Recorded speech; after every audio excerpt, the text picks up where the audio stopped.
Allah jelaskan mereka inilah penghuni surga. Kata Allah, ulaika yujzaunal ghurfata bima sabaru. Mereka itulah orang-orang yang mendapatkan ghurfah. Ghurfah itu al-manzilatul aliyah, tempat yang tinggi di surga.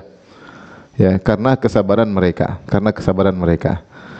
Maka siapa yang memiliki sifat-sifat ini, maka mereka akan meraih surga, akan mendapatkan surga.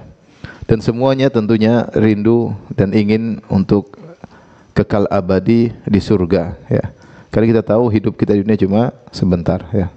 Setinggi apapun kedudukan kita, sesehat apapun fisik kita, ya, tetap saja kita ada endingnya, bahwasanya kita akan meninggal dunia. Setelah itu kita akan berpindah pada kehidupan berikutnya yang kita tidak tahu bagaimana status kita pada kehidupan berikutnya.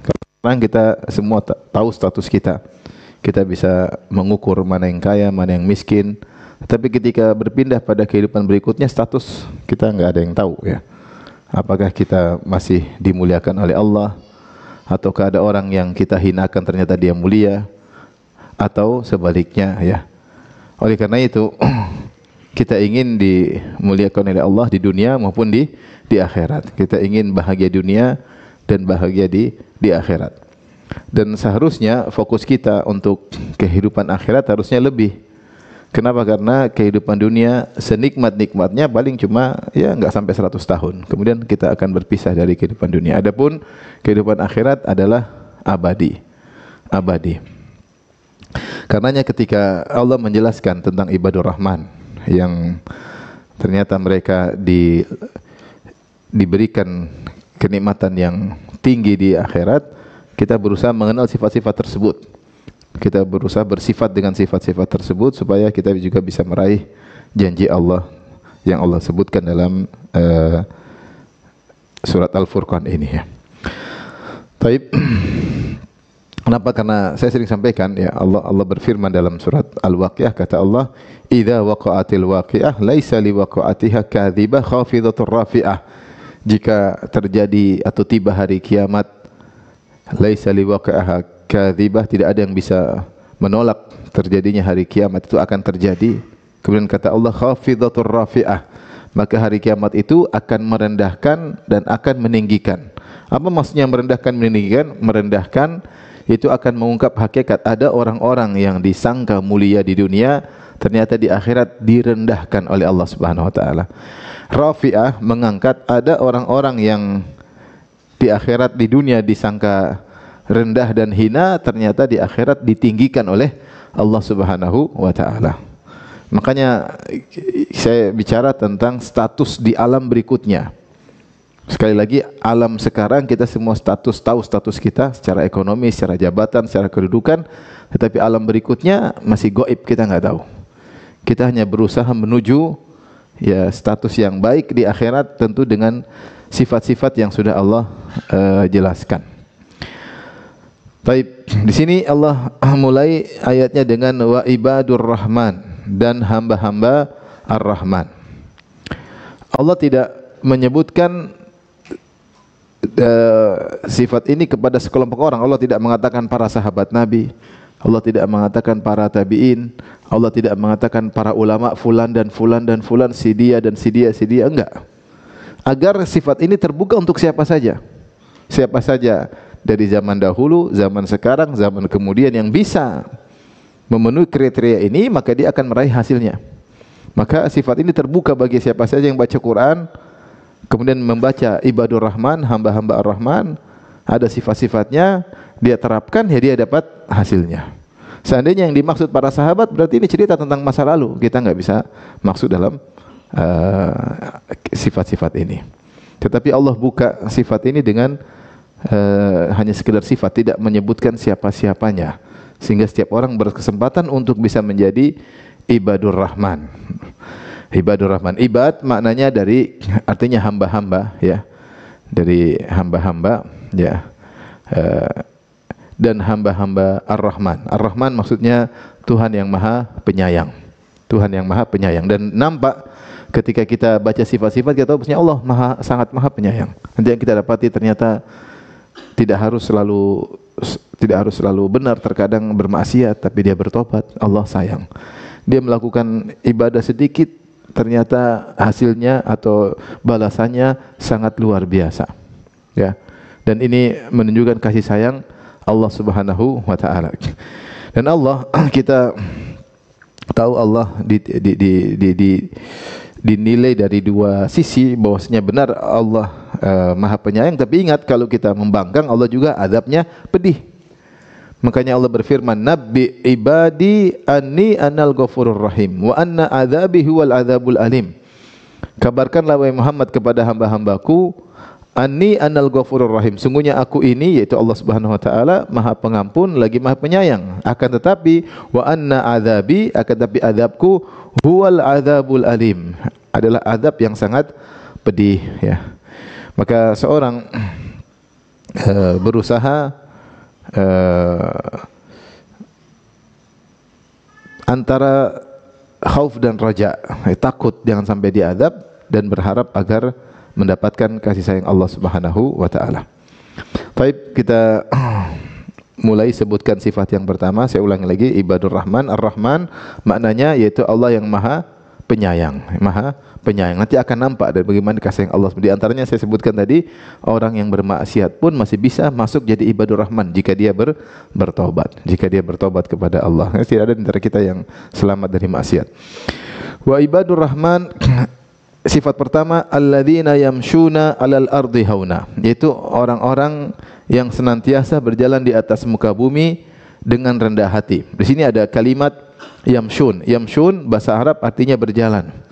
Dan yamshun adalah fi'il mudhari'.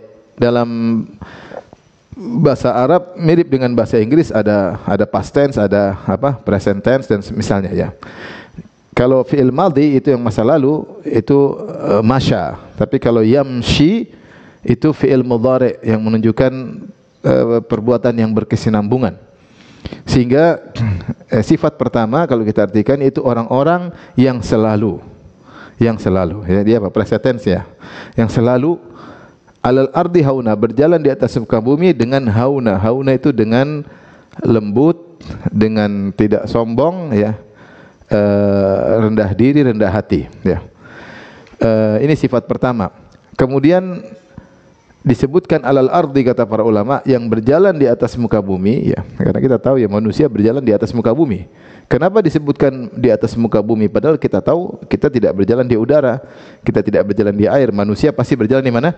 Di atas muka bumi. Untuk mengingatkan bahwasanya kita itu manusia tercipta dari tanah, hidup di atas tanah dan dibangkitkan pula dari bumi. Minha khalaqnakum wa fiha nu'idukum wa minha nukhrijukum taratan ukhra. Kata Allah, dari tanah lah, dari bumi lah kami ciptakan kalian. Itu Adam dari tanah, ya, wa fiha nu'idukum, dan kalian akan mati, dimasukkan juga dalam apa? Tanah. Kemudian wa minha nukhrijukum taratan ukhra, kemudian dibangkitkan pula dari tanah, dari bumi. Inilah manusia. Agar tidak lupa diri, sehingga dia tidak sombong bahwasanya dia berasal dari tanah. Makanya Rasulullah bersabda, "Idza ra'aitumul maddahin fahthu ala wujuhimut turab." Kalau kau lihat ada orang suka muji berlebihan, muji seorang, maka lemparkanlah tanah di hadapan wajahnya untuk mengingatkan bahwasanya yang kau puji juga dari tanah. Tidak usah berlebihan muji dia juga dari tanah. Dari tanah, ya. Mungkin sekarang kita lagi mewah-mewahnya hidup, toh kita juga dari tanah, kemudian akan dikuburkan di tanah dan akan dibangkitkan juga dari bumi ini. Maka di sini dikhususkan penyebutan yamshuna alal ardi hauna. Hauna itu layyinan rafiqan, maksudnya rendah hati, tidak sombong. Nah, sehingga orang yang ibadur rahman, sifat pertama, tidak ada kesombongan dalam hatinya, tidak ada kesombongan. Kita tahu sebab kesombongan banyak, ya. Orang bisa sombong karena jabatannya, bisa sombong karena hartanya, bisa sombong karena fisiknya, karena ketampanannya, karena paras kecantikannya, ya. Karena temannya, ya, saya tetangga jenderal, sombong padahal cuma tetangga. Jadi orang sombong sebabnya banyak. Bahkan Rasulullah menyebutkan orang bisa sombong karena kuda, ya. Zaman dahulu kata Rasulullah SAW, al-khuyala wal kibriya, ya. bahwasanya kesombongan berada pada pemilik kuda dan onta. Ya, mereka kadang punya kuda mewah, mereka jadi sombong ya. Kudanya gagah ya, padahal kudanya yang gagah bukan dia ya. Tapi dia jadi apa? Jadi sombong karena memiliki kuda yang gagah. Tapi adapun kambing, kata Nabi sallallahu alaihi wasallam, adapun ketenangan ada pada pemilik apa? Kambing. Karena pemilik kambing apa yang mau dia sombongkan ya. Tapi kalau kuda ada pacuan kuda, kalau onta ada pacuan onta, kalau kambing ada pacuan kambing? Enggak ada. Maksud saya Nabi jelaskan bahwasanya kesombongan itu terkadang dari apa yang kita miliki bisa buat kita sombong. Baju yang indah juga bisa bikin sombong. Kata Rasulullah SAW, bainama rajulun yamshi wa alaihi hullatani. Ada seorang sedang berjalan, dia memakai dua gaun yang indah dan dia takjub dengan dirinya. Idh khasafa bihil ard, tiba-tiba Allah benamkan dia dalam bumi. Jadi orang sombong juga kadang karena bajunya terlalu mewah. Seperti Fir'aun, fa kharaja ala qaumihi fi zinatih. Dia keluar Qarun ketika dia keluar di hadapan kaumnya, dia keluar dengan semua kemewahannya, dengan baju yang indah, dengan anak buahnya, dengan kendaraan yang mewah. Tiba-tiba Allah benamkan. Jadi ibadur rahman tidak ada sombongnya, nggak ada sombongnya. Dan sombong itu tempatnya di hati, ya. Sombong tempatnya di hati. Tetapi kesombongan ataupun tawadhu itu bisa terekspresikan dalam cara jalan. Makanya kalau orang sombong, Allah mengatakan wala tamshi fil ardi maraha. Janganlah kau berjalan di atas muka bumi dengan sombong. Itu gestur tubuhnya, cara jalannya kelihatan, cara dia sombong, cara melihatnya, ya. Kata Allah, wala tusair khaddaka linnas wala tamshi fil ardi maraha. Janganlah kau palingkan wajahmu ketika berbicara dengan orang lain seakan-akan meremehkan. Ya, itu namanya tusair khaddak, yaitu kau meremehkan. Wala tamshi fil ardi maraha. Dan jangan kau berjalan sekali dengan apa? Dengan sombong. Karena sombong meskipun tempatnya di hati, tetapi dia terekspresikan dari gestur tubuh, dari cara berjalan. Oh, ini orang sombong, kelihatan dari cara ngomongnya, dari cara komentarnya, dari cara bicaranya, dari cara jalannya. Nah, ibadur rahman mereka berjalan sekali dengan hauna, dengan penuh tawadhu. Dengan penuh tawadhu, ini sifat pertama. Maka kita harus ngecek diri kita. Kita ini sombong atau tidak? Kalau kita enggak ngecek, kadang-kadang kita lupa bahwasanya kita ini sombong. Dan sombong terkadang tumbuh sedikit-sedikit. Kita enggak rasa, tahu-tahu kita sudah meremehkan orang, tahu-tahu kita melihat orang dengan pandangan menghina, tahu-tahu kita cara bicara kelihatan sombongnya, ya. Maka harus cek diri kita. Rasulullah bersabda, la yadkhulul jannata man kana fi qalbihi mithqalu dzarratin min kibr. Tidak masuk surga orang dalam hatinya ada kesombongan meskipun hanya seringan zarrah, ya. Jadi hati-hati, yang Allah uji dengan sebab-sebab kesombongan agar waspada, ya. Sebab-sebab kesombongan banyak, saya sudah bilang tadi. Kekayaan sebab kesombongan, ya. Jadilah orang kaya yang tidak sombong. Jabatan juga sebab kesombongan. Jadilah orang punya jabatan jangan sombong, ya. Dan seterusnya, ya. Punya mobil mewah juga sebab kesombongan. Kalau kuda saja bisa bikin sombong, apalagi mobil mewah. Jadilah orang yang memiliki mobil yang bagus tapi jangan sombong, dan seterusnya. Sama, ilmu juga bisa bikin orang apa? Sombong. Jadilah orang berilmu tapi tidak sombong. Haunan itu lembut, ya, lembut. Sebagian ulama ketika menafsirkan ayat ini, mereka berkata, ini dalil karena hauna itu secara bahasa Arab artinya rifq, yaitu lembut. Di antara ciri orang yang ibadur rahman, dia bukan cuma lembut dalam cara berjalan aja. Ini cuma salah satu ekspresi tawadhu'nya, yaitu akan terlihat ketika dia berinteraksi sama orang. Bosnya dia lembut, ya. Bukan orang yang angkuh, bukan orang yang ngejual mahal, enggak, ya. Biasa saja sama orang biasa. Sampai ada seorang datang kepada Nabi, orang Arab Badui, kemudian dia gemetar karena karismatik Nabi SAW. Kata Nabi, hawin ala nafsik, santai aja, ya, santai aja. Lastu bimalik, saya bukan raja yang perlu kau takut kalau ketemu, enggak, saya bukan raja. Innama ana, sungguhnya saya adalah ibnu imra'atin, saya adalah hanya seorang anak, seorang dari Quraisy, anak dari seorang ibu takulul qadid. Ibu saya juga makan qadid. Qadid itu maksudnya susu yang dikeringkan. Maksudnya tenang aja, kita sama-sama, ibu kita sama-sama makan nasi. Enggak, jangan begitu maksudnya. Saya bukan apa-apa, ibu makan nasi, ibu saya juga makan nasi. Maka enggak usah seperti itu. Maksudnya Rasulullah tawadhu'nya kepada orang-orang. Sampai sebagian orang juga kalau mau ketemu Nabi mudah. Tidak ada hujab, tidak ada bodyguard ketika ingin bertemu Nabi ya. Tidak seperti sebagian orang terlalu berlebihan sehingga mau ketemu ada ring 1, ring 2, ring 3, ring 4 sampai ring 7. Susah ya. Jual mahal. Ya kecuali memang dia orang politik yang mungkin bahaya. Ya, kalau orang biasa-biasa aja ngapain begitu ya. Kalau orang politik mungkin ada saingannya, mau dibunuh, mau diapa ya biasa. Tapi kalau kita orang biasa, hanya dai, hanya ustadz, hanya apa ya, harusnya tidak demikian. Harusnya tidak demikian. Itu apa ya? Sampai ada sebagian ya punya sampai berkata kalau pingin jadi orang terkenal, orang hebat seperti bangsawan, jadilah orang yang susah ditemui. Sehingga dia naik pangkat, jadi upgrade. Upgrade-nya caranya begitu, dengan susah ditemui. Jadilah dia orang yang dicari-cari karena susah ditemui. Nabi tidak demikian. Nabi tidak demikian. Para sahabat tidak demikian. Para ulama tidak demikian. Ya, itu namanya bukan tawadhu. Tawadhu tidak demikian. Oh dia mudah, biasa. Ketemu orang biasa, senyum sama siapa, tidak merendahkan orang. Suruh orang mau ketemu nunggu 1 jam, kasihan. Ya kita siapa suruh orang nunggu kita 1 jam? Ya kalau nggak bisa, kalau bisa nunggu sebentar, suruh kayak orang penting aja suruh nunggu sampai sudah nunggu 2 jam, besok ustadznya sibuk, besok lagi baru datang. Ini apa kayak gini? Ini namanya apa bahasa Indonesianya? Keblinger, bukan?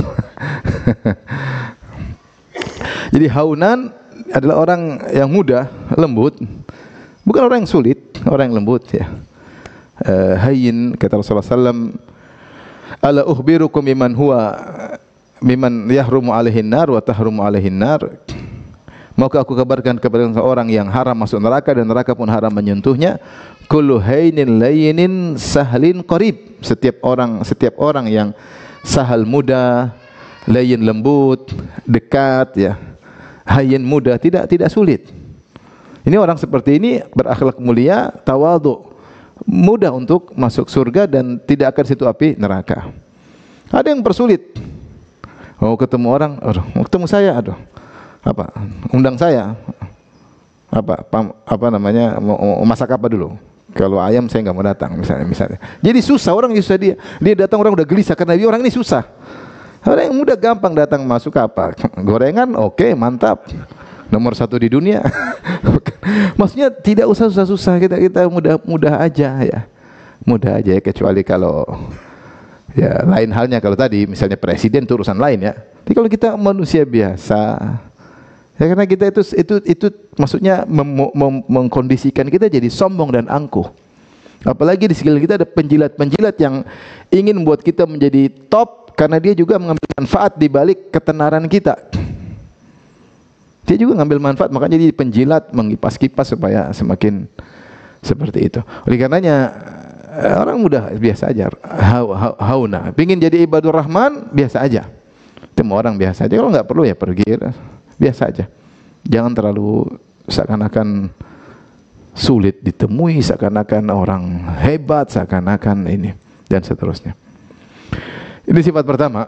Yang kedua, wa idza khatabahumul jahiluna qalu salama. Mereka ini ibadur rahman, kalau orang jahil berbicara dengan mereka, maka mereka mengatakan salaman. Mereka mengucapkan salaman.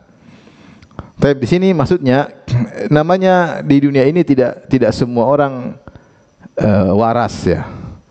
Ada orang yang jahil, yang bodoh, yang tidak ngerti, yang tidak tahu hukum syar'i, yang bersikap ngawur ya. Namanya ibadur rahman tidak selalu berinteraksi dengan orang-orang yang baik. Terkadang mereka berinteraksi dengan orang jahil. Kalau orang jahil Allah sifati, berarti dia akan mengucapkan kata-kata yang tidak pantas kepada dia, kepada ibadur rahman, akan bersikap dengan sikap yang tidak pantas kepada orang-orang soleh, dan itu selalu ada di setiap zaman. Makanya Allah berfirman, wa arid anil jahilin, berpalinglah dari orang-orang jahil.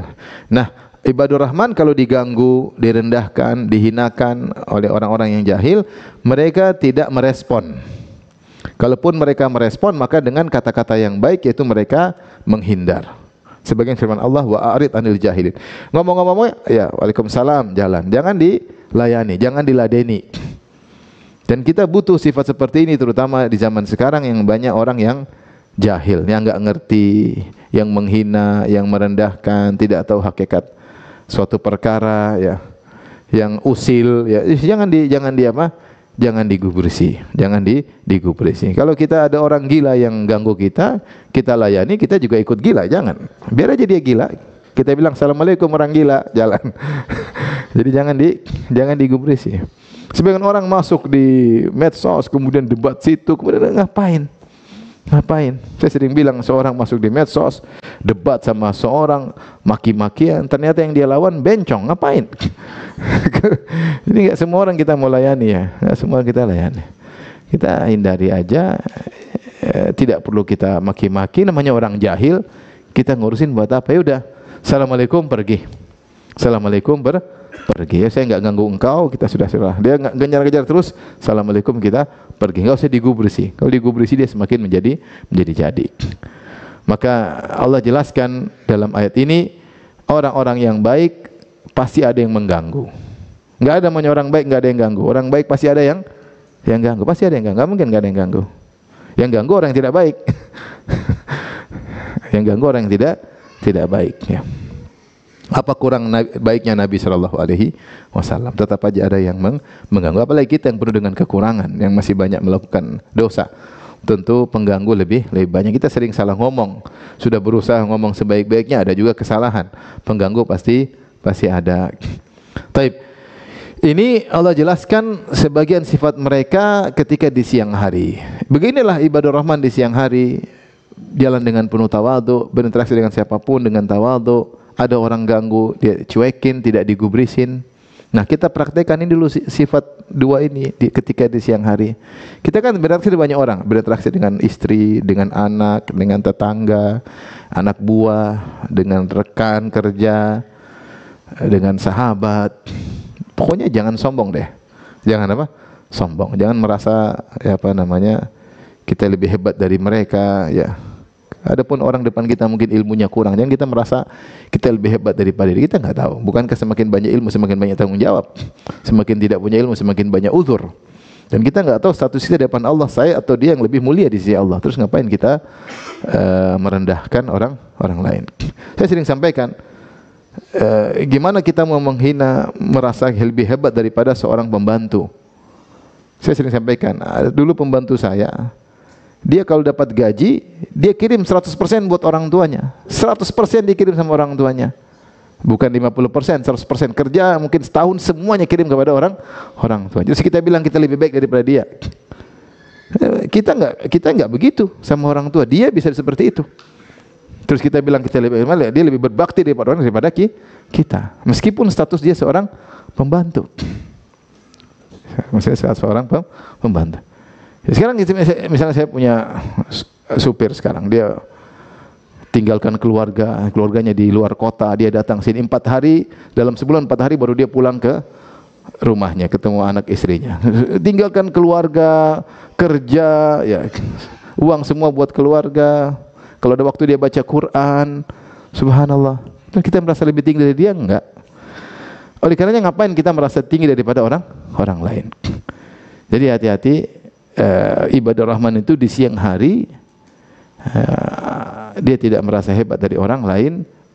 Semua nikmat yang Allah berikan kepada kita untuk kita syukuri, bukan untuk merendahkan orang lain. Saya ulangi, semua nikmat, kelebihan yang Allah berikan pada kita adalah untuk kita syukuri, bukan untuk jadi sarana merendahkan orang lain. Kemudian tadi namanya dalam interaksi pasti ada yang mengganggu, maka sabar. Jangan digubrisi. Wa a'rid 'anil jahilin, berpaling dari orang-orang jahil. Tapi bagaimana sifat mereka di malam hari? Allah sebutkan pada ayat berikutnya ayat 64. Walladzina yabituna li rabbihim sujjada wa qiyama. Itu orang-orang yang di malam hari mereka salat malam, sujud dan berdiri. Nah, ini PR bagi kita semua nih ya. Di siang hari jangan tawadhu, malam hari salat malam ya. Makanya Rasulullah SAW mengatakan alaikum bida'bis salihin. Alaikum biqiyamil lail fa innahu da'bus salihina qablakum. Hendaknya kalian solat malam. Sungguhnya solat malam adalah kebiasaan orang-orang soleh sebelum kalian. Solat malam itu bukan cuma syariat Islam, bahkan sebelum Nabi Muhammad juga ada solat malam. Makanya Nabi SAW berkata, afdalus solati solatu Daud. Sebaik-baik solat adalah solatnya Nabi Daud alaihissalam. Kana yanamu nisful lail. Beliau tidur setengah malam. Wa yusalli sulusahu, kemudian beliau salat sepertiga malam. Wa yanamu sudusahu, kemudian beliau salat tidur lagi seperenam malam.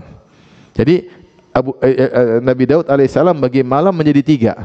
Setengah buat tidur, sepertiga buat salat, kemudian di ujung dia tidur lagi. Seperenam tidur lagi sehingga bangun subuh mungkin apa? Segar ya. Intinya salat malam bukanlah syariat Islam aja, bahkan syariat nabi-nabi terdahulu mereka juga salat malam. Dan ini adalah kebiasaan orang-orang soleh, adalah solat malam ya. Makanya kalau kita seperti kita punya guru-guru, syekh-syekh kita, dia kalau malam tidur cepat, pasti tidur cepat. Pada isya nggak lama kemudian apa? Tidur. Kenapa? Karena mereka punya kegiatan di malam hari. Mereka akan bangun dan mereka akan solat malam ya. Bahkan kalau saya bertamu di Syekh Abdul Razak ya, kalau pada isya pasti sudah sebentar lagi Syekh suruh minta izin pulang ya kalau sudah jam sekian. Jadi saya pura-pura Syekh izin ya mau pulang. Karena saya punya kegiatan ya. Nggak mungkin kita ngobrol sama saya sampai jam 12 malam. Kalau kita biasa jagongan sampai jam 12.30. Tapi kalau orang-orang solihin mereka punya kebiasaan solat malam sehingga mereka biasanya pada isya nggak lalu lama kemudian mereka istirahat karena mereka harus bangun ya, melaksanakan kebiasaan mereka, dan mereka berlezat-lezat untuk berkholwat dengan Allah Subhanahu wa taala di malam hari. Oleh karenanya ini perlu latihan, kita semua butuh latihan ya. Waktu bisa diatur, waktu bisa diatur, kegiatan bisa kita atur. Kita harus punya kegiatan bangun malam hari. Caranya ya kita tidur lebih cepat, jangan begadang kecuali ada keperluan-keperluan mendesak. Ini semua pola hidup. Kalau kita pola hidup tidur cepat, insya Allah bangun juga lebih cepat. Ada yang bilang susah Ustaz bangun malam. Nggak ada yang susah, cuma kita keinginan kurang kuat. Kita kalau pesawat jam 5 pasti kita bangun jam 3. Bisa atau tidak? Bisa. Pasti kita bangun, mengantuk seperti tidur jam 1, jam 3 bisa bangun. Kenapa? Karena kita nggak ingin ketinggalan apa? Pesawat ya. Karena kita rasa kalau tinggalan pesawat akan rugi besar. Ada rapat di balik itu, kita akan rugi besar.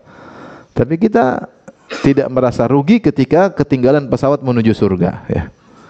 Oleh karenanya ini perlu latihan, tinggal ubah pola tidur ya.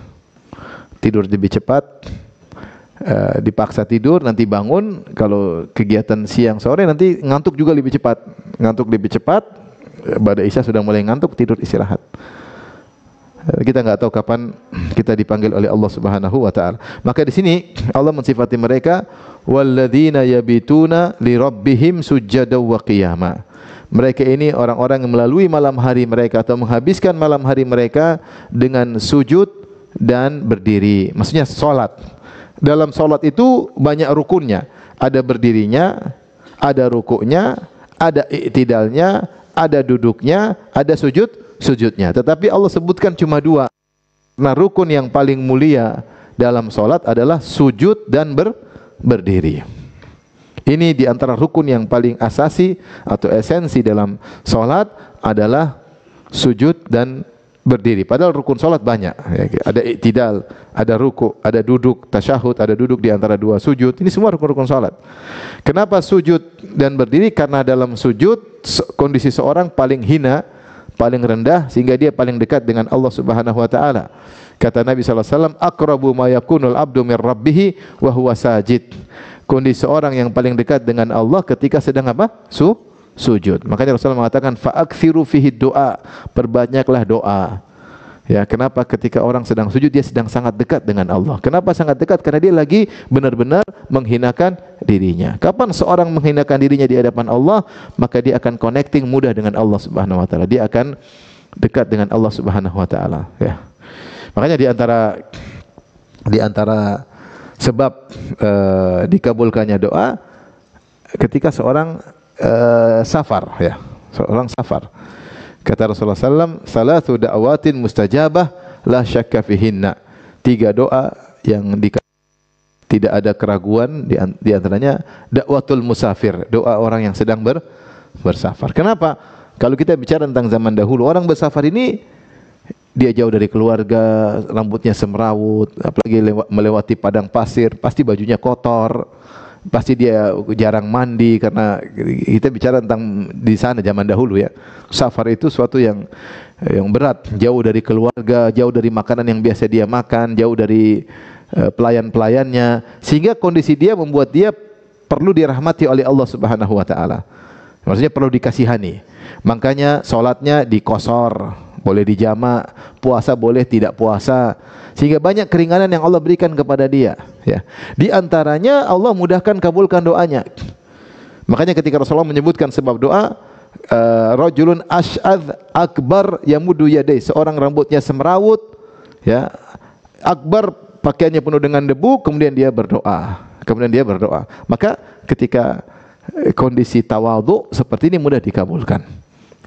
Salah satu sebab dimudahkan dengan kondisi kita tidak ada kesombongan sama sekali. Sama seperti ketika di Arafah, padang Arafah, Allah membanggakan jemaah haji di depan para malaikat. Kata Allah, unzuru ila ibadi haula'i ja'uni syu'san gubran. Wahai para malaikat, lihatlah hamba-hambaku, mereka datang kepadaku dengan rambut yang tidak rapi, baju yang kotor dengan debu. Ushidukum anni qad ghafartu lahum.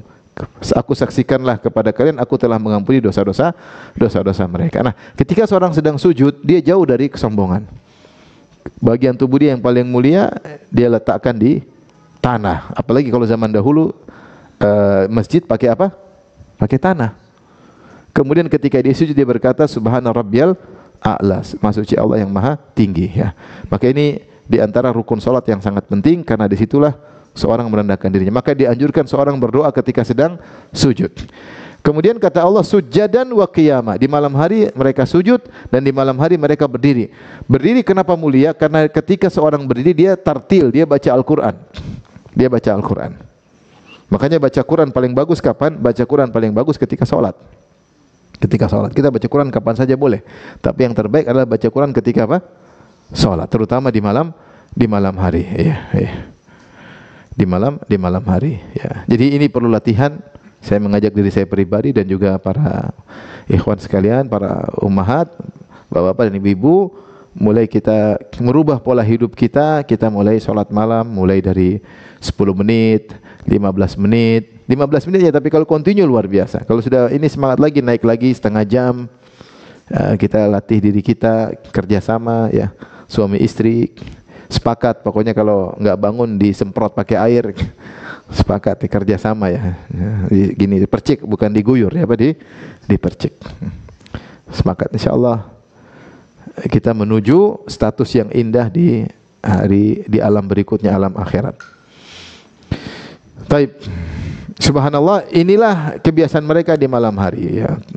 Siang hari tadi, ini malam hari. Kemudian bagaimana sifat mereka berikutnya?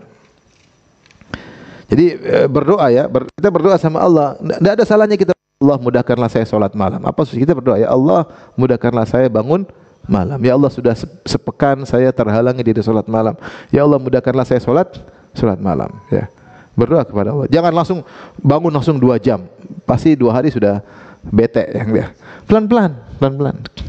Kata Nabi sallallahu alaihi wasallam, alaikum minal amali ma tutiqun, lakukanlah amal yang kalian mampu. Ya, jadi maksudnya jangan langsung, pelan-pelan, sedikit-sedikit. Fa innallaha la yamalu hatta tamalu, Allah tidak akan bosan sampai kalian yang bosan terlebih dahulu. Jadi maksudnya latihan sedikit-sedikit, terus beranjak nambah. Kemudian di antara sifat mereka pada ayat yang ke-65, kata Allah Subhanahu wa taala, walladzina yaquluna rabbana srif 'anna adzab jahannam inna adzabaha kana gharama. Dan orang-orang, yaitu ibadur rahman, yang mereka berdoa, mereka berkata, Rabbana srif 'anna adzab jahannam, ya Rabb kami, palingkanlah dari kami, jauhkanlah dari kami azab neraka jahannam. Kenapa? Inna adzabaha kana gharama, sungguhnya azab neraka jahannam itu menempel. Gharama itu maksudnya menempel, senantiasa menempel seorang. Orang kalau masuk neraka lama, biasanya lama. Kalau orang kafir kekal Kalau tidak kafir, tetap saja lama. Tetap saja lama. Jadi azab neraka itu pasti lama, ya. Kalau muslim suatu saat akan dikeluarkan dari neraka, itu pun lama di neraka. Kalau orang kafir maka kekal, ya, kekal. Makanya Allah mengatakan waquduhan nasu wal hijarah. Bahan bakar api neraka itu manusia dan batu. Manusia kalau dibakar di neraka, dia terbakar dan dia juga membakar seperti kayu. Kayu kalau dibakar kan terbakar, tapi juga mengeluarkan apa? Api. Itu bahan bakar di neraka. Kemudian hijarah, batu. Allah tidak bilang semacam bensin apa enggak, bahan bakarnya manusia dan batu. Sebenarnya mengatakan batu karena batu lebih panas. Kalau kita batu bara di dunia ini kan yang batu membakar apa? Batu bara. Di akhirat juga Allah siapkan batu yang bisa membakar. Ya, di dunia kita kenapa lebih nempel, lebih panas, asapnya lebih tebal, lebih bau. Sehingga bahan bakarnya Allah tidak sebutkan semacam bensin atau cairan, tapi Allah sebutkan berupa bentuk apa? Batu. Waliyadzubillah. Ya, makanya Allah mengatakan ku anfusakum wa ahlikum nara. Jagalah diri kalian dan keluarga kalian dari neraka jahanam. Wa quduhan nasu wal hijarah. Yang bahan bakarnya adalah manusia dan batu. Ini dalil bahwasanya orang-orang soleh takut dengan neraka. Takut dengan neraka. Allah menjelaskan tentang dahsyatnya neraka agar kita takut. Allah jelaskan tentang dahsyatnya hari kiamat. Kata Allah, ya ayuhan nasu taqu rabbakum inna zalzalatas saati syai'un azim. Wahai manusia, bertakwalah kepada Rabb kalian, sungguhnya gempa pada hari kiamat sangat dahsyat. Ya, oleh karenanya di antara yang membuat neraka jahanam mengerikan, inna adzabaha kana gharama. Azabnya menempel lama, ya. Tidak seperti orang Yahudi. Orang Yahudi berkata, lan tamassanan naru illa ayyaman ma'dudat. Kami tidak akan, kalaupun masuk neraka cuma beberapa hari, kata orang Yahudi. Orang Yahudi itu nekat, mereka merasa diri pasti masuk surga. Terus kata mereka, kalaupun kami nakal masuk neraka cuma beberapa hari. Apa kalian sudah mengambil janji kepada Allah cuma disiksa beberapa hari? Tentunya ini kedustaan orang-orang Yahudi. Makanya disebut orang soleh. Disebutkan dalam kisah ada seorang soleh ketika dia tergerak ingin berzina. Ceritanya dia sedang berjalan, kemudian malam hari dia kedinginan, kemudian dia saya pernah tulis di website tentang kisah ini. Jadi dia masuk ke dalam, dia minta tumpangan rumah karena di malam hari dia numpang, ketuk pintu, ada yang bukakan pintu, dia masuk. Dia masuk dalam rumah tersebut. Ternyata rumah tersebut enggak ada orang kecuali seorang wanita. Tidak ada penghuni lain kecuali wanita tersebut yang menolong dia. Di malam hari maka dia mulai tergerak hatinya ingin bermaksiat. Kan tidak ada orang, cuma dia tersebut. Akhirnya dia bakar lilin, kemudian dia bakar jarinya. Dia bakar jari satu-satu. Sampai pagi hari, sampai dia pergi dari rumah tersebut. Setiap nafsunya bergejolak dia bakar apa? Jarinya. Sampai jarinya akhirnya apa? Bakar. Terus besoknya akhirnya dia pergi. Kemudian hadiri majelis ilmu. Majelis ilmu, akhirnya gurunya bilang, coba saya pengen lihat tangan kalian. Ternyata salah satu hadirin apa? Dia tangannya penuh luka. Putri yang malam hari itu putri gurunya dinikahkan dengan wanita tersebut. Jadi maksud saya, kita nggak kuat kalau kita letakkan jari di lilin, kita nggak kuat. Siapa yang kuat dengan api neraka? Jahanam. Siapa yang kuat dengan api neraka? Jahanam. Hati-hati. Ada seorang nasihati kawannya, nanti zina, di luar negeri berzina. Baik, kalau kau berzina, mungkin enggak masuk neraka? Ya mungkin dimaafkan, mungkin masuk neraka. Iya, kita orang Islam, benar Allah Maha Pemaaf, tapi belum tentu kita dimaafkan. Belum tentu juga kita bertobat. Tapi kalau kau berzina sekali, taruhlah setengah jam, 1 jam berzina, atau kata kau berzina, mungkinkah zina tersebut membuat kau masuk neraka? Mungkin jawabannya, mungkin atau tidak?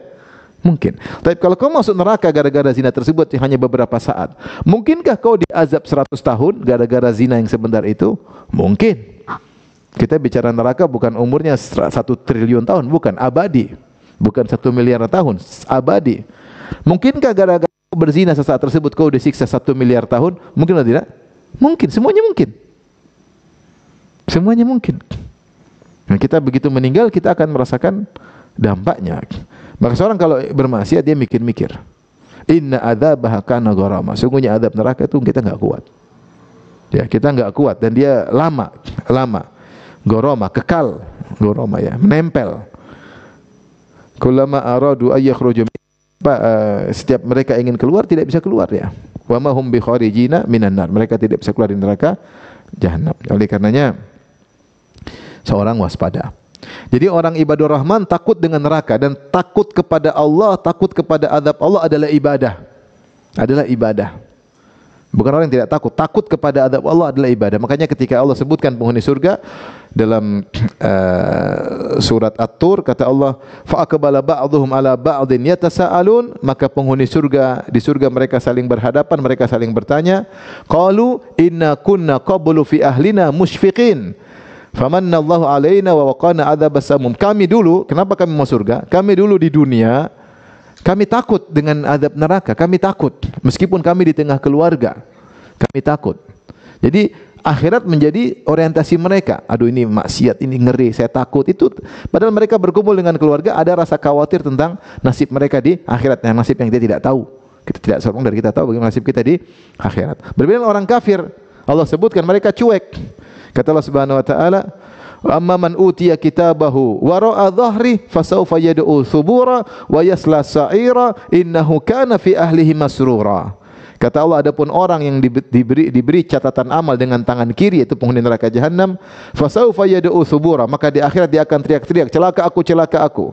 Wa yasla sa'ira, dan dia akan masuk dalam neraka jahanam. Kata Allah, innahu kana fi ahlihi masrura. Dia dulu di keluarganya senang-senang aja, dia enggak mikir akhirat.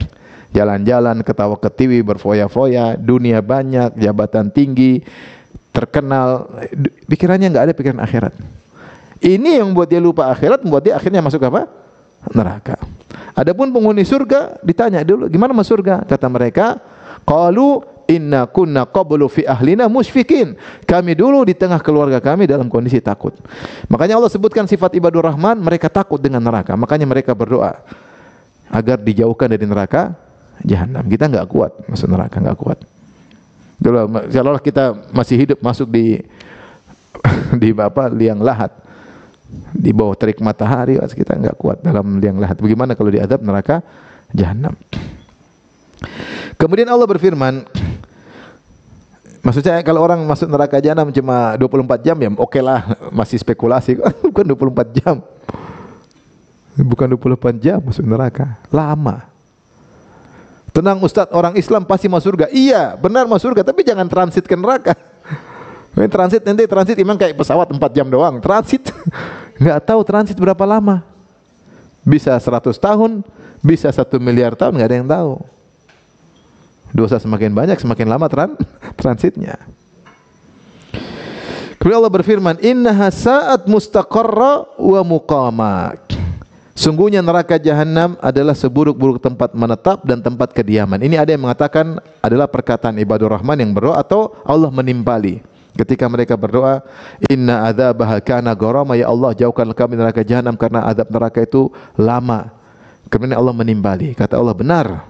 Innaha sa'at mustaqarra. Ada khilaf apakah ini kelanjutan doa orang tersebut atau Allah menimpali mengomentari perkataan mereka. Innaha sa'at mustaqarra, sungguhnya neraka itu adalah seburuk-buruk tempat menetap, wa muqama, dan tempat tinggal. Ini isyarat bagi kita bahwasanya dunia ini hanyalah darul ubur, hanya negeri untuk numpang lewat. Tempat tinggal kita bukan di sini, di akhirat. Kalau enggak surga, neraka. Darul akhirah, tempat terakhir, tempat persinggahan terakhir. Cuma dua ya, fariqun fil jannah wa fariqun fis sa'ir. Sekelompok tempat tinggalnya di surga, sekelompok manusia tempat tinggalnya di neraka. Kalau di neraka, maka itu saat mustaqarra, tempat tinggal yang paling buruk, wa muqama, tempat iqamah, tempat tinggal yang paling buruk. Maka jangan terpedaya dengan dunia yang hanya tempat untuk lewat.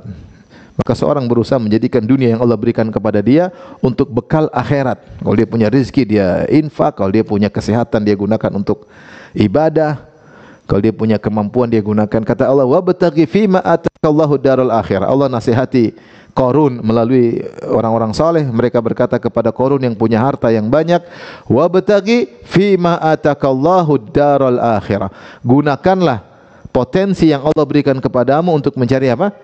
Akhirat. Wala tansa nasibaka minad dunya, jangan lupakan bagianmu dari dunia. Jadi kalau kita tahu dunia ini hanyalah tempat lewat, maka jadikanlah tempat lewat ini kesempatan untuk mengumpulkan modal sebesar-besarnya untuk tempat tinggal terakhir.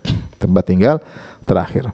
Makanya disebutkan seorang penyair berkata, inna lillahi ibadan futana talaqud dunya wa khaful fitana nadharu fiha falamma alimu annaha laysat lihayyin watana ja'aluha lujjatan wattakhadhu salihal a'mali fiha sufuna. Sungguhnya di antara hamba-hamba Allah ada hamba-hamba yang cerdas, yang cerdik, pintar.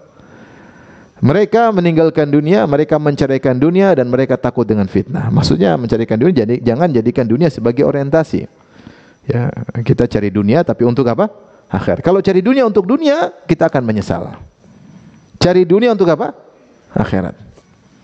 Ya, kata Rasulullah SAW, ni'mal malu salih rajul salih. Sebaik-baik harta yang baik kalau dimiliki orang yang soleh. Jadi cari harta silakan. Dalam Al-Quran Allah suruh bayar zakat, infak. Ini memang bayar zakat nggak pakai duit.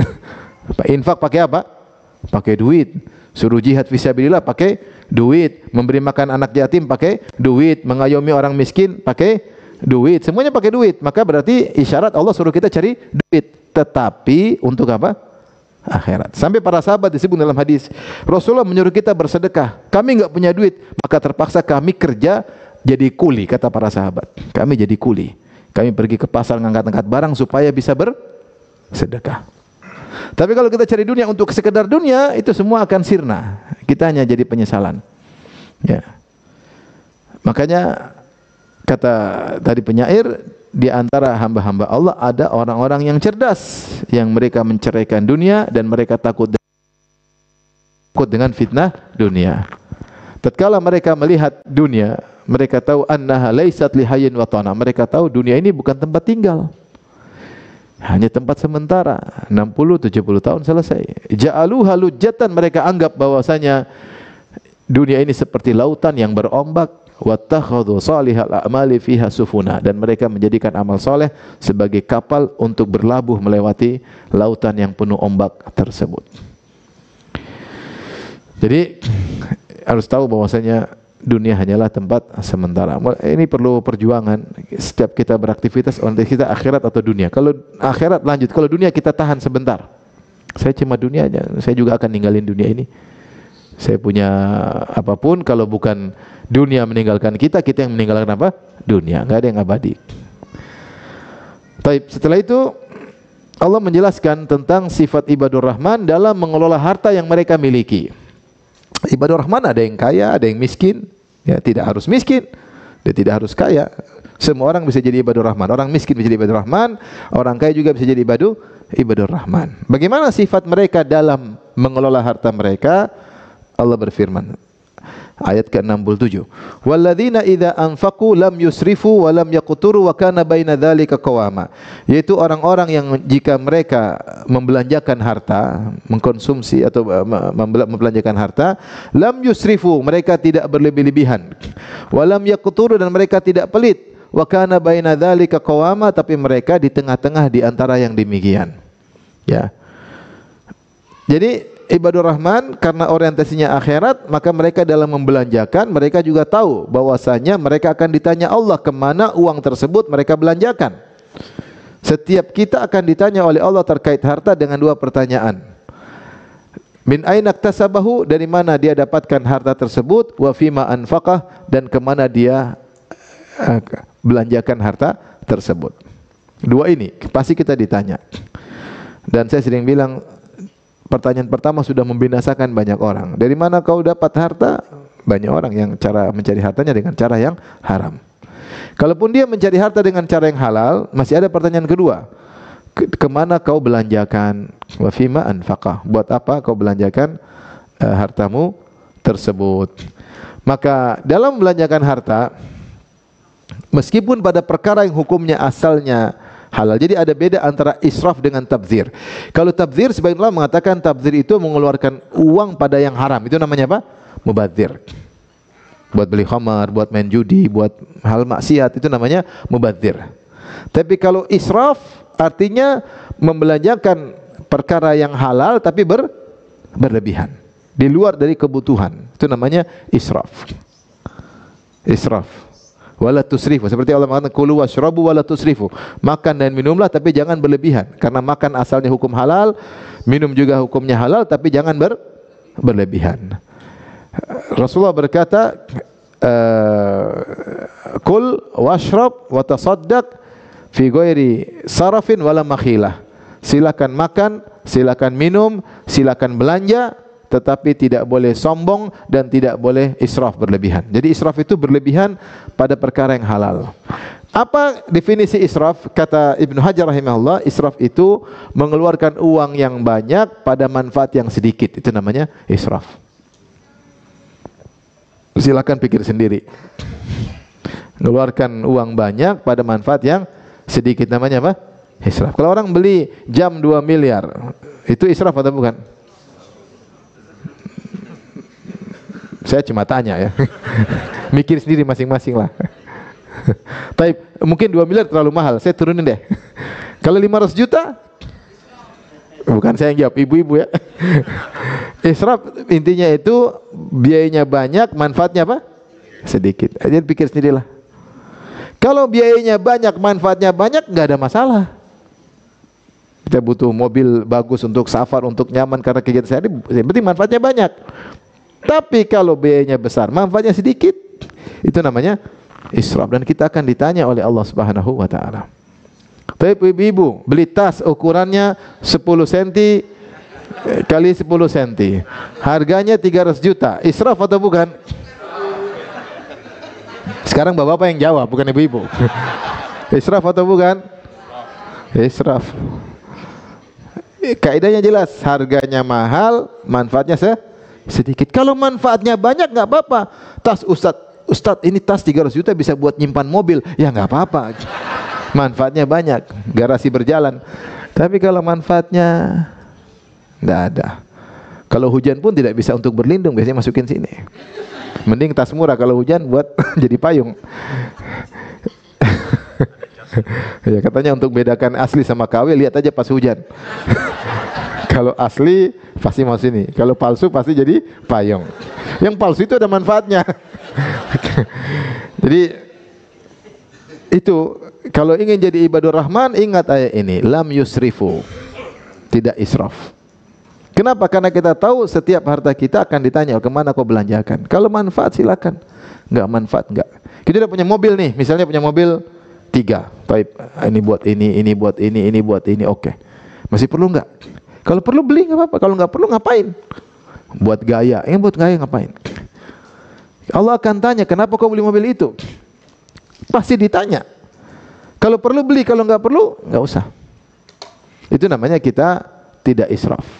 Nah, ini butuh perjuangannya. Ya, kalau yang miskin-miskin nggak usah mikirin ayat ini karena duit nggak ada. Ini saya bicara kepada ibadur rahman yang kaya. Ibadur rahman yang kaya. Jadi ibadur rahman tidak mesti miskin. Bisa jadi apakah? Kaya. Walam yaqturu, dan juga tidak pelit. Wa kana baina dzalika qawama. Tapi tengah-tengah. Jangan pelit juga. Ada orang terlalu cinta sama dunia, saya kira apa? Pelit. Tapi ada syekh bilang, kita bisa bergaul sama siapa saja, tapi jangan bergaul sama orang pelit. Bisa bergaul sama orang penakut, boleh, kita jadi teman, boleh. Bisa jadi orang pemarah, boleh jadi teman, oke. Tapi sama orang pelit, susah. Sampai saya cerita ada kawan terkenal pelit, saya kenal dia juga. Cerita Ustaz di Sumul pelit dia. Oh, pernah dia ngundang kita traktir makan. Kita senang sekali. Tumben si pelit ngundang kita traktir apa? Makan. Oh, datang rame-rame. Habis makan semua kata dia, "Wahai ikhwan sekalian, saya lupa dompet." Zaman dulu belum ada kiris dan ya akhirnya bayar sendiri-sendiri lagi. Ya ini luar biasa si pelit ini. Wah, dia juga gratis makan. Luar biasa. Jadi kalau bergaul sama penakut, oke. Tapi sangat sama orang pelit, jangan deh. Ente menderita nanti. Makanya orang paling menderita, wanita paling menderita adalah wanita yang suaminya pelit. Wah, itu menderita. Beritahu. Maka tidak boleh berlebihan, tidak juga apa? Pelit. Tetapi wa kana baina dzalika qawama, sedang-sedang. Kalau kebetulan dia hartanya lapang, dia bolehlah beli yang bagus-bagus. Ya, yang penting tidak israf. Masih logis maksud saya. Masih logis lah. Orang punya uang miliaran yang mungkin beli jam misalnya berapa puluh juta, oke, masih logis lah. Ya. Duitnya banyak ya. Tapi kalau uangnya nggak ada, ya jangan nekat, namanya ngawur. Ya. Kata Allah, liyunfik dzu sa'atin min sa'atihi wa man qudira alaihi rizquhu falyunfik mimma atahullah. Seorang yang diberi kelapangan, dia berinfaklah, belanjalah sesuai dengan kelapangannya. Siapa yang disempitkan rezekinya oleh Allah, maka dia infak sesuai dengan kemampuannya. Jadi seorang berusaha membelanjakan, syaratnya dua, tidak boleh berlebihan. Yang kedua, hati-hati wala makhilah, tidak boleh sombong. Di antara orang sombong, misalnya dia pamer, dia makan steak harganya 3 juta.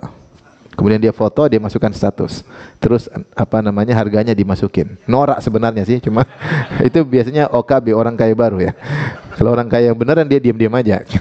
Dia mesti pamer sehingga dia banggakan barang-barang belanjaannya ya.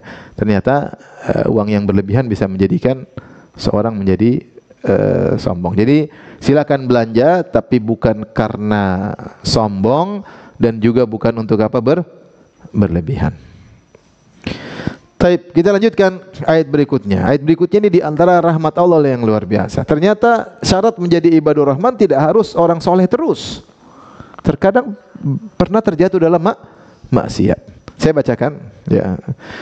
Ciri yang berikutnya dari ayat 68 sampai 70. Kata Allah, walladzina la yad'una ma'allahi ilahan akhar wa la yaqtuluna nafsa allati haramallahu illa bil haqq wa la yaznun. Orang ibadur rahman itu dia tidak syirik, dia tidak membunuh orang, dan dia tidak berzina. Ya, kata Allah, walladzina la yad'una ma'allahi ilahan akhar, tidak pernah beribadah kepada selain Allah, tidak pernah berdoa kepada selain Allah, tidak pernah pergi ke kuburan minta-minta kepada mayat, tidak pernah berdoa minta kepada jin, tidak pernah berdoa minta kepada malaikat. Enggak, dia berdoa hanya kepada siapa? Allah Subhanahu wa taala. Tidak pernah berdoa kepada nabi seperti Nasara yang berdoa kepada Nabi Isa. Enggak, dia hanya beribadah kepada Allah. Dia tidak pernah syirik. Bergantungkan hatinya hanya kepada Allah. Yang kedua, wala yaqtuluna nafsa allati haramallahu illa bil haqq, dan dia tidak pernah bunuh orang. Ini di antara dosa besar yang berbahaya, bunuh orang. Dia tidak pernah bunuh orang secara langsung, dan dia tidak pernah memprovokasi orang untuk bunuh orang lain. Enggak. Dia tidak pernah kecipratan darah yang haram, enggak pernah. Wala yaznun, dan dia tidak pernah berzina. Ini 3 dosa tidak mereka lakukan. Tidak syirik. Ini disebut dengan ummahatul ma'asi, yaitu bos-bos maksiat. Syirik, bunuh orang, zina. Wa may yaf'al dzalika yalqa athama. Siapa yang melakukan 3 ini, maka dia akan mendapatkan pembalasan dosanya. Yudha'af lahul adzabu yaumal qiyamah, akan dilipat gandakan azab baginya pada hari kiamat. Wa yakhludu fihi muhana, dan dia akan kekal dalam neraka dalam kondisi terhina.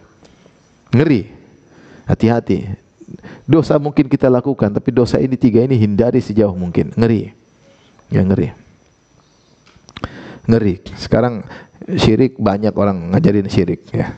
Bunuh orang juga gara-gara harta, gara-gara jabatan, gara bisa saja bunuh orang. Saingan bisnis saja bunuh orang. Zina, jangan tanya, sekarang zina begitu mudah. Murah meriah zina sekarang ya. Modal sekian ratus ribu bisa berzina. Enggak dipanggil, datang sendiri. Nggak dipanggil, datang sendiri. Ngeri ya, ngeri. Kemudian kata Allah, siapa yang melakukannya, azab akan dilipat gandakan, kekal dalam neraka terhina. Tapi kata Allah setelah itu, Ustaz, kalau yang sudah pernah melakukan, yang pernah syirik, yang pernah bunuh orang, yang pernah berzina, kita tidak semua orang masa lalunya selalu indah. Banyak di antara kita yang masa lalunya kelam, gelap gulita ya. Apa kata Allah? Illa man taba, kecuali yang bertobat. Jadi bisa jadi ibadur rahman meskipun awalnya pendosa, bisa. Kalau dia berhijrah, Dia mungkin melakukan banyak maksiat, dia berhijrah, maka dia bisa menjadi ibadur rahman. Kata Allah, illa man taba, kecuali orang yang bertobat, wa amana, dan beramal, wa amila amalan salihan, dan melakukan amal saleh, fa ulaika yubaddilullahu sayyiatim hasanat, maka mereka itulah orang-orang yang akan Allah gantikan dosa mereka menjadi pahala-pahala. Wa kana Allahu ghafurar rahima, dan Allah Maha Pengampun lagi Maha Penyayang. Jadi tidak syarat jadi penghuni surga ibadur rahman tidak pernah dosa. Orang pernah berdosa pun bisa jadi ibadur rahman dengan syarat dia bertobat. Bertobat syaratnya yang jelas 3, yaitu meninggalkan perbuatan tersebut, kedua menyesali, dan ketiga bertekad untuk tidak mengulangi. Kapan terpenuhi pada seorang 3 syarat ini? Meninggalkan, kemudian menyesal, bertekad meninggalkan, tidak mengulangi lagi, maka dia telah diampuni oleh Allah Subhanahu wa taala. Fa ulaika yubaddilullahu sayyiatim hasanat. Mereka itulah orang-orang yang Allah rubah dosa-dosa mereka menjadi kebaikan-kebaikan. Ini ada khilaf di kalangan para ulama, apa maksudnya Allah rubah dosa-dosa jadi kebaikan?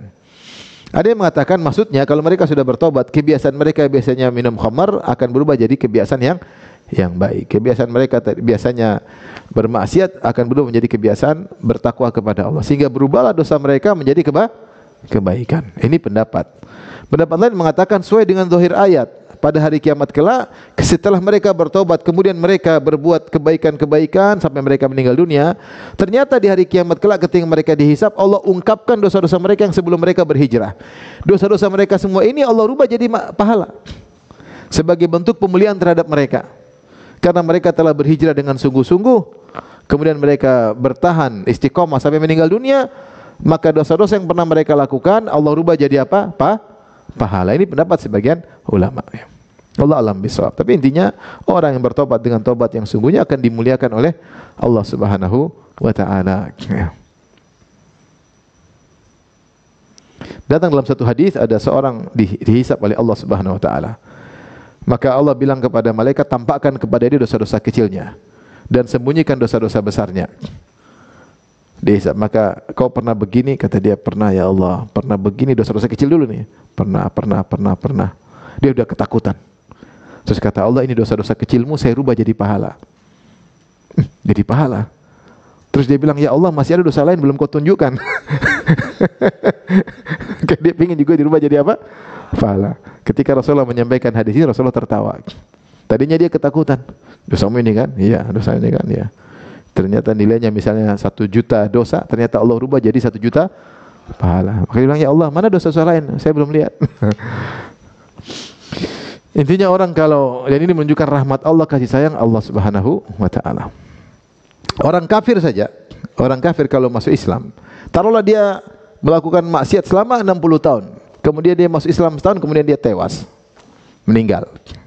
Berarti umur Islam dia cuma setahun. Maksiat dia selama 60 tahun. Taruhlah 60 tahun dia maksiat. Kalau orang masuk Islam, maka seluruh keburukannya selama 60 tahun tersebut hapus dan seluruh kebaikannya jadi pahala. Jadi misalnya orang kafir ini tadinya berzina, merampok, membunuh, tapi ternyata dia berbakti sama orang tua, suka kasih makan tetangga, suka bantu keluarga, maka dosa membunuh, merampok ini semua hapus, tapi kebaikan dia dulu waktu masih kafir, berbakti sama orang tua, membantu tetangga, tetap dijadikan pahala. Makanya Hakim bin Hizam bertanya kepada Nabi, ya Rasulullah, saya dulu waktu Hakim bin Hizam umurnya panjang, kalau nggak salah 100 tahun lebih. Dan dia waktu jahiliyah dia menyembelih sekian, kalau nggak salah ekor onta, dia memerdekakan sekian puluh atau budak. Tapi waktu jahiliyah, ketika dia masuk Islam, dia tanya Rasulullah, bagaimana dengan kebaikanku dulu? Kata Rasulullah, aslamta ala ma aslafta min khairin ya Hakim. Kau masuk Islam dengan bawa seluruh kebaikan yang pernah kau lakukan di zaman jahiliyah. Dosa diampuni, kebaikan dibawa. Dalam satu riwayat ketika ada pemimpin dari musuh datang kepada Khalid ketika perang, diskusi sama Khalid bin Walid, dalam sebagian riwayat dia mengatakan, ya Khalid, apa benar kalau saya masuk Islam saya bisa jadi mulia? Ataukah saya masuk Islam kemudian saya tetap rendah karena baru masuk Islam? Kata Khalid, kok bisa jadi mulia kalau masuk Islam sekarang?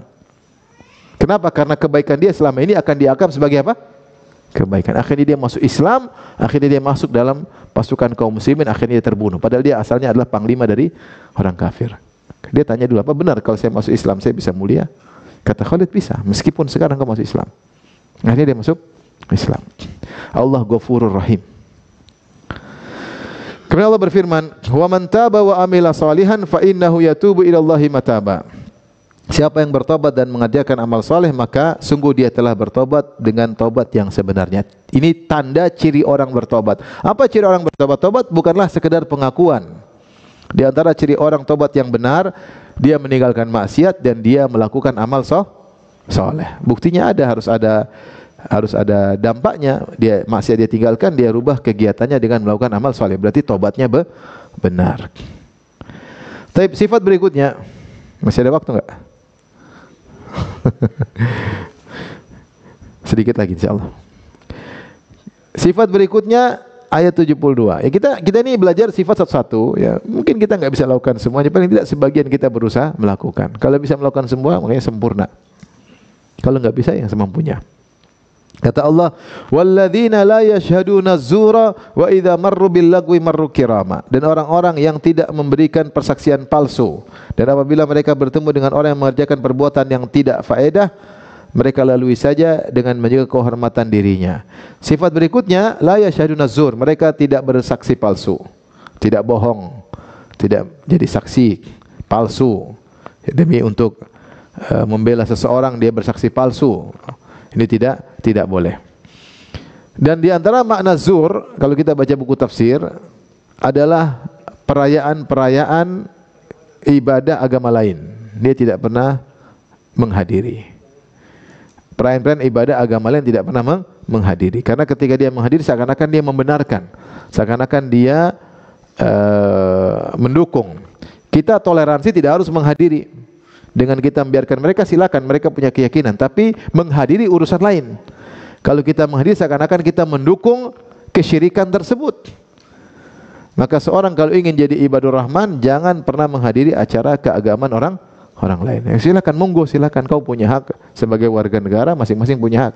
Tapi itulah toleransi. Toleransi adalah masing-masing menjaga identitasnya dengan mempersilakan yang lain melakukan. Adapun kalau kita ikut serta, namanya bukan toleransi lagi, namanya kita kecemplung di situ. Toleransi itu orang-orang masing-masing menjaga apa? Identitasnya. Ya. Wa idza marru bil lagwi marru kirama. Dan kalau ada perbuatan sia-sia, mereka tidak singgah. Nah, ini di antara sifat yang berat di zaman sekarang ini. Kita ini banyak melihat kegiatan yang tidak ada faedahnya, terus kita nimbrung di situ. Ada orang ini kita duduk, apa faedahnya duduk di sini? Ya nimbrung doang, ngabisin waktu.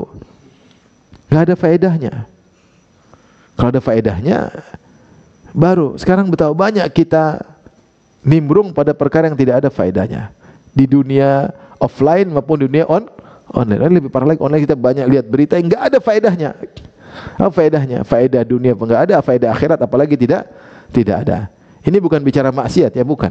Bicara perkara yang boleh namun tidak ada faedahnya. Ibadur Rahman sebagai orang-orang orientasinya akhirat, di antara konsekuensinya ini tidak ada faedahnya ditinggalkan.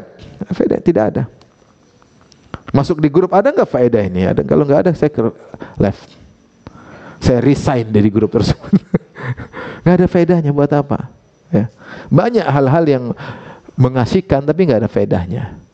Nah, kalau orang ibadur rahman dia harus mulai menyeleksi tontonannya. Dia harus menyeleksi bacaannya, konsekuensinya kalau mau jadi ibadur rahman. Dia mau baca ada enggak faedahnya? Kalau ada faedahnya silakan baca. Seorang politikus misalnya dia harus tahu perkembangan politik, oke. Seorang bisnismen dia harus tahu perkembangan yang terkait dengan bisnisnya, oke. Tapi kalau seperti saya apa faedahnya? Saya enggak terlalu faedah. Ya masing-masing tahu diri. Ibu-ibu ngapain? Lihat berita-berita yang tidak ada faedahnya, enggak perlu. Kalau tidak ada faedahnya, tinggalkan. Itu sifat ibadah rahman. Kalau ada faedahnya silakan, tongkrongi, enggak apa-apa. Kemudian setelah itu, jadi misalnya kalau kita lewat terus ada konser dangdutan, ya jangan mampir. Marru kirama, lewat aja dengan tenang. Assalamualaikum, jalan. Jangan mampir, kepala ikut goyang, wah repot. Lihat biduan wanita, aduh repot, maksiat isinya ya. Lewat tinggalin. Sifat berikutnya, sedikit lagi. Walladzina idza dzukkiru bi ayati rabbihim lam yakhiru 'alaiha summa wa umyana. Ayat 73, dan orang-orang yang apabila diberi peringatan dengan ayat-ayat Tuhan mereka, mereka tidaklah menghadapinya sebagai orang-orang yang tuli dan buta. Itu ibadur rahman, kalau diperingatan mereka menyimak.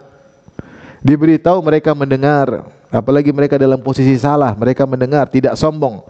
Akhadhatul izzah, menjadi sombong apa? Malah enggak menerima kebenaran. Meskipun mereka benar, mereka ditegur pun mereka mau dengar. Apalagi kalau mereka dalam kondisi salah. Beda dengan orang kafir, mereka dengar ayat seperti orang tuli dan buta, tidak mempedulikan peringatan tersebut, cuek dengan peringatan tersebut. Bagi ibadur rahman, ayat-ayat Allah, hadis-hadis Nabi punya kedudukan yang tinggi. Kalau dibaca ayat Allah, dia pasti dengar. Dibaca hadis Nabi, qala Rasulullah bersabda, dia pasti perhatian. Ya, ibadur rahman demikian. Tidak acuh dan cuek terhadap ayat-ayat Allah, tidak acuh dan cuek dengan hadis-hadis Nabi. Itu sifat-sifat orang kafir. Adapun ibadur rahman yang mengagungkan Allah dan Rasulnya, maka apabila dibacakan ayat-ayat Allah, mereka perhatian. Perhatian. Makanya kalau ada acara-acara kemudian ada baca ayat Allah, kita dengerin, jangan kita ngobrol sendiri, kita dengerin ya. Kemudian sifat yang terakhir, kata Allah, walladzina yaquluna rabbana hab lana min azwajina wa dzurriyyatina qurrata a'yun waj'alna lil muttaqina imama. Dan orang-orang yang berdoa untuk istri dan anak-anaknya. Dan ini diantara sifat ibadur rahman yang seorang dapat pahala jika melakukannya adalah mendoakan istri dan anak. Tentunya kalau wanita soleh mendoakan suami dan anak. Kalau suami soleh mendoakan istri dan anak. Makanya Allah khususkan, Allah mengatakan al-walladzina yaqulun, orang-orang yang berdoa, Rabbana hablana, ya Allah anugerahkanlah bagi kami, min azwajina, dari istri-istri kami, wa dzurriyyatina, dari anak-anak kami, qurrata a'yun, yang menyejukkan pandangan kami, bahagian kami. Wa ja'alil muttaqina imama, dan jadikanlah kami pemimpin bagi orang-orang bertakwa. Jadilah kami teladan bagi orang-orang bertakwa, ya.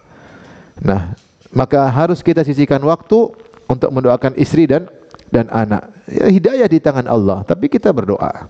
Ya, hidayah di tangan Allah, tapi kita berdoa. Entah kapan Allah kasih hidayah kepada istri dan anak. Kalaupun Allah tidak kasih hidayah, itu adalah hikmah dari Allah Subhanahu wa taala. Oleh karenanya, kalau kita dapati para nabi, mereka berdoa untuk anak mereka. Seperti Ibrahim berdoa, Rabbi habli minas salihin, ya Allah anugerahkanlah aku anak saleh.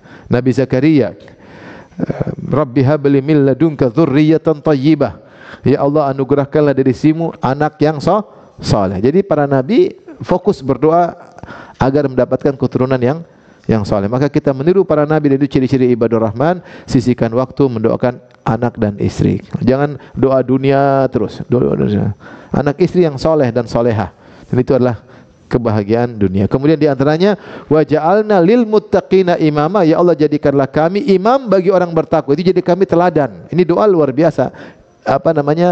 Cita-cita yang tinggi. Jadi teladan bukan manusia biasa, teladan bagi orang-orang bertakwa dalam hal ibadah, dalam hal kedermawanan, dalam hal ketaatan. Inilah sifat-sifat mereka. Setelah itu Allah berfirman di akhir ayat pembahasan kita, ulaika yujzaunal ghurfata bima sabaru. Mereka itulah orang-orang yang diberi ganjaran al-ghurfah. Al-ghurfah adalah surga yang tinggi. Jannat itu surga yang secara umum. Di surga ada yang namanya ghurfah, tempat yang tinggi. Ghurafum mabniyah, yaitu kalau tempat-tempat yang tinggi seperti kamar-kamar yang ditinggikan. Kenapa mereka mau surga? Bima sabaru, karena mereka bersabar. Karena mereka bersabar. Ini dalil bahwasanya amal yang mereka lakukan ini semua butuh sabar. Ya, menjadi orang tawadhu butuh sabar. Menghadapi orang-orang bahlul, tidak menggubris, ini juga butuh apa? Kesabaran. Salat malam apalagi butuh kesabaran. Berinfak sesuai aturan juga atau belanja sesuai aturan juga butuh kesabaran. Punya duit pinginnya beli barang-barang terus pingin padahal tidak butuh, hati-hati. Butuh kesabaran dalam mengelola uang yang kita miliki. Tidak syirik butuh sabar. Tidak zina butuh apa? Sabar. Meninggalkan sebab-sebab zina juga butuh kesabaran. Meninggalkan perbuatan maksiat butuh kesabaran. Menjauhkan diri dari perbuatan yang sia-sia ekstra sabar. Umur kita habis lihat yang sia-sia. Mendidik anak-anak dan mendidik istri butuh ekstra sabar. Ini semua butuh apa?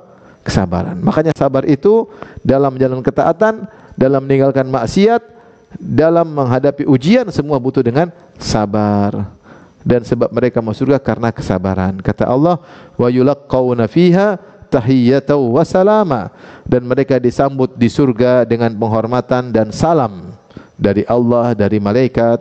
Khalidina fiha, mereka kekal dalam surga. Hasunat mustaqarra wa muqama, sungguhnya surga itu sebaik-baik tempat menetap dan tempat kediaman. Mengingatkan kita kembali bahwasanya dunia ini hanyalah tempat sementara, darul ubur, hanya untuk menyeberang, bukan untuk tempat tinggal yang sejatinya. Wa inna daral akhirata lahiyal hayawan, sungguhnya dunia hanyalah permainan senda gurau, dan sungguhnya akhirat adalah kehidupan yang sesungguhnya. Apa kata Allah Subhanahu wa taala? Wa qala alladzi amana ya qaumi ittabi'uni ahdikum sabilar rasyad. Ya qaumi innama hadhil hayatud dunya mata' wa innal akhirata hiya darul qarar. Wahai kaumku, sungguhnya dunia ini hanyalah kesenangan sementara. Mata itu kesenangan sementara, ada expirednya. Semua kesenangan dunia ada expirednya semuanya. Mobil, rumah, kalau bukan mobil yang expired, kita yang expired. Kalau bukan rumah kita yang expired, kita yang expired. Dan sebaik-baik kenikmatan dunia, kata Allah, kata Nabi, wa khairu mata'id dunya almar'atu sholihah. Sebaik-baik kesenangan dunia adalah istri yang solehah. Istri solehah expire atau tidak? Expire juga kan, mati juga dia. Semua kesenangan dunia ada expirednya. Kalau bukan dunia yang expire, kita yang expired. Wa inna darul akhirah wa inna hiya darul qarar wa innal akhirata hiya darul qarar. Adapun akhirat itulah negeri untuk menetap yang sesungguhnya. Maka hati-hati, jangan terlena dengan dunia, lupa dengan kampung halaman yang sesungguhnya.